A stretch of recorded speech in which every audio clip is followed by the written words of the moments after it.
Dave, can you talk about any design trends that you're seeing? I mean, you're on job sites all the time. Are you seeing metal panels being used in ways that you hadn't seen before? Anything that stands out?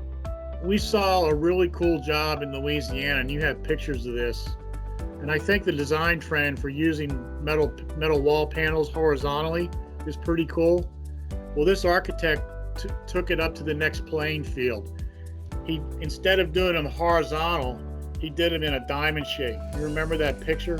I Where do. he took the panels and they bevel cut all the panels and put them on the wall. I mean, it was. I went and looked at it and went, ha, that's awesome. And it was a car wash. Okay, who would have thought you could have taken something like that on a car wash and you're driving down the street going, hey, wow, that's a car wash.